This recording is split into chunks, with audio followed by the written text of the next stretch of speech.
사랑합니다. 전도사님과 함께하는 하루 한 장에 온 모든 친구들을 환영하고 축복합니다. 우리가 지난 시간에 이어서 함께 볼 말씀은 욥기 39장 말씀입니다.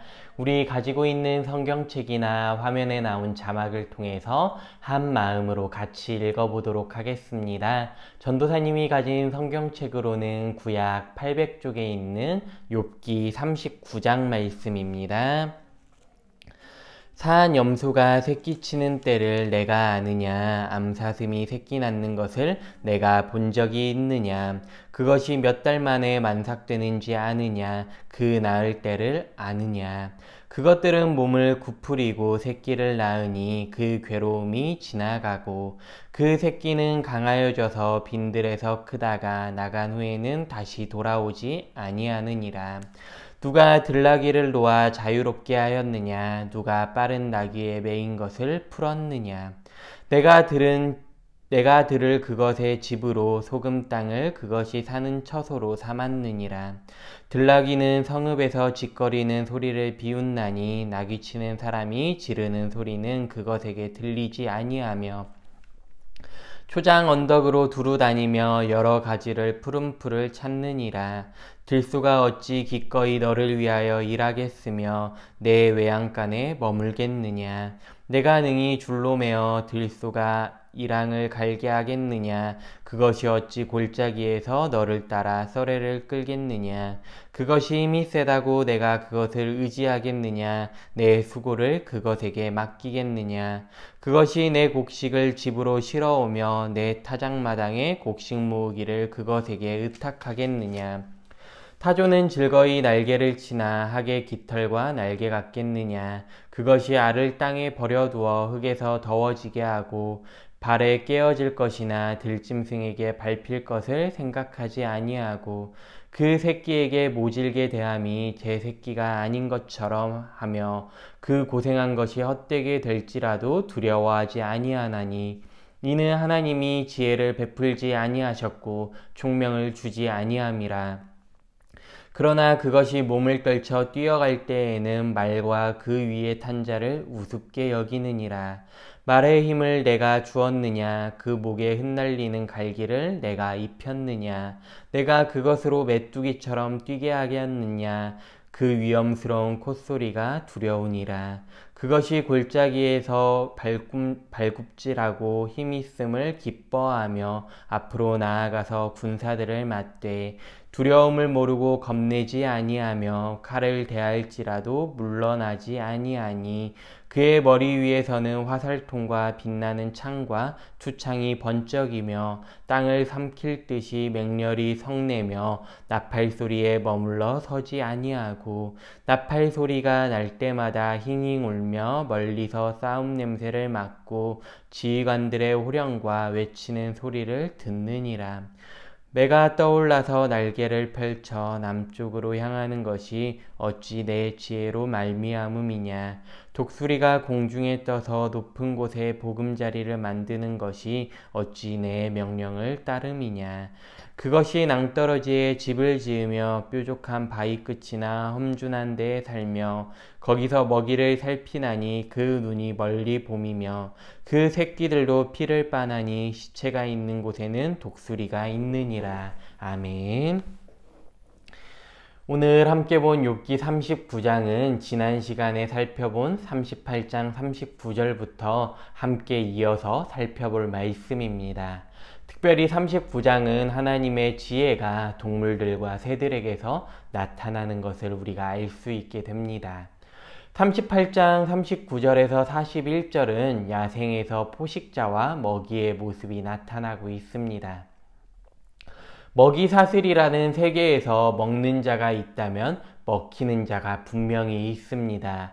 한쪽이 먹지 않으면 한쪽은 살 수 있지만 먹지 않은 쪽은 굶어 죽을 수밖에 없고 한쪽이 먹게 되면 먹힌 쪽은 죽게 되지만 다른 한쪽은 살 수 있게 됩니다. 이처럼 우리는 어느 것 하나를 선택해야만 하는 상황 속에 살아가고 있습니다. 한 사람의 고난이 구속된 모두에게 생명을 주는 하나님의 방법이 바로 예수님의 십자가였습니다. 십자가의 고난을 이해하기 위해서는 하나님의 말씀과 방법을 믿음으로 바라볼 수 있어야 합니다. 오늘 1절에서 4절 말씀을 보면 생명을 위한 하나님의 시간에 대해 말하고 있습니다. 미움과 악의 날들이, 달들이, 해들이 분명하고 궁극적인 악의 승리가 새 생명의 영광스러운 아침에 뒤집히는 때가 분명히 오는 것처럼 욥은 그리고 우리도 시간의 주인이신 하나님께 모든 것을 맡기는 법을 우리는 배워야 합니다. 계속해서 39장은 이상세계에 대해 말하고 있습니다. 5절에서 8절 말씀은 자유와 공급에 대해 말하면서 하나님께서 모든 생명을 절대적인 섭리로 다스리고 계시며 하나님의 지혜에 벗어난 이상한 부분은 없다고 말하고 있습니다. 그리고 9절에서 12절 말씀을 보면 힘과 위엄에 대해 말하면서 욥은 하나님의 지혜 앞에 엎드려야 한다고 말하고 있습니다. 왜냐하면 하나님께서는 자신의 목적에 맞게 욥을 사용하실 것이며 죽음까지도 다스리는 분이 바로 하나님이시기 때문입니다. 그리고 13절에서 18절 말씀을 보면 어리석지만 놀라운 존재에 대해 말하면서 타조에 대해 소개하고 있습니다. 타조는 힘들게 알을 낳고도 그 고생이 헛되게 되든 개의치 않으며 실제로 어리석은 짐승임을 우리는 말씀을 통해 생각해 보게 됩니다. 하나님의 주권으로 타조에게 지혜를 베풀지 아니하셨고 주지 않으셨다라고 말씀하고 있습니다. 타조는 날개를 치나 날 수 없지만 누구보다 빨리 달릴 수 있는 동물입니다. 타조에게 이상함과 역설이 많다는 점을 통해 욥은 세상 통치에서 더 이상하고 더 역설적인 문제가 있음을 더더욱 인정할 수 있어야 한다는 것입니다. 실제로 우리는 예수님께서 병든 자를 고치시고 무리를 걸으셨으며 죽은 자를 일으키는 특별하고 놀라운 능력으로 우리에게 다가오셨다는 사실을 기억하며 우리를 구원하셨던 것처럼 우리는 하나님께서 통치하시는 세상 가운데에서 하나님만이 모든 것을 아신다는 사실을 우리는 인정하며 살아가야 합니다.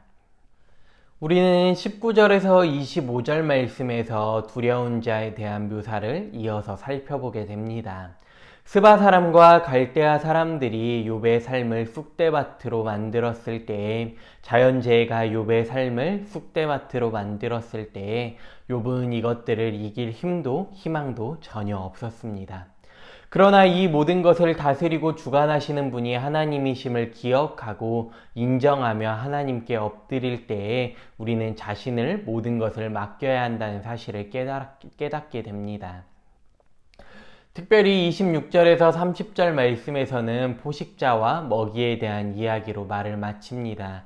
모든 일은 하나님의 지혜로 사람의 명령이 아니라 오직 하나님의 명령으로 일어난다는 사실을 돌아보게 됩니다. 사람의 지혜로는 알 수 없으며 하나님의 지혜를 우리는 알 수 없습니다. 오늘 말씀을 통해 모든 만물의 주인이시며 이 땅을 주관하시고 다스리시는 분이 하나님이심을 기억하며 우리 삶의 주인도 하나님이심을 고백하며 우리가 정말로 하나님께 나아갈 수 있는 삶을 살아갈 수 있기를 부탁합니다. 우리가 겸손하게 하나님 앞에 엎드릴 때에 하나님께서는 우리의 삶을 아름답게 선한 길로 인도하실 것임을 우리가 기억할 수 있기를 바랍니다. 함께 기도하겠습니다. 참 좋으신 하나님 아버지 은혜와 사랑에 감사합니다. 오늘 말씀을 통해서 하나님께서 모든 것을 다스리시고 모든 것을 인도해 가시는 분이심을 우리가 기억하게 됩니다. 하나님, 우리의 지혜로는 모든 것을 이해할 수 없지만 온전히 하나님께서는 이 땅을 이끌어 가시며 지혜로 다스린다는 사실을 우리가 기억하게 됩니다. 우리가 정말로 하나님 앞에 겸손하게 엎드릴 수 있는 사람들이 될 수 있게 하여 주옵시고 하나님께서 인도하시는 그 삶을 바라보며 인도하시는 하나님의 지혜를 구하며 살아갈 수 있는 우리의 삶이 되게 하여 주옵소서. 하나님 정말로 겸손하게 하나님을 구하며 바랄 수 있는 우리의 삶이 되게 하여 주옵시고 우리의 삶을 통하여서 하나님께서 영광 받으시며 하나님께서 기뻐하실 수 있는 삶이 될 수 있도록 인도하여 주옵소서. 오늘의 삶 가운데에서 말씀하시는 하나님의 음성을 듣기를 원하오니 우리의 삶 가운데에 하나님께서 인도하여 주옵소서. 감사드리며 예수님의 이름으로 기도합니다. 아멘. 우리를 아름답게 인도하실 하나님의 지혜를 구하며 하나님을 바라보며 살아갈 수 있는 삶을 살아가기를 간절히 부탁합니다.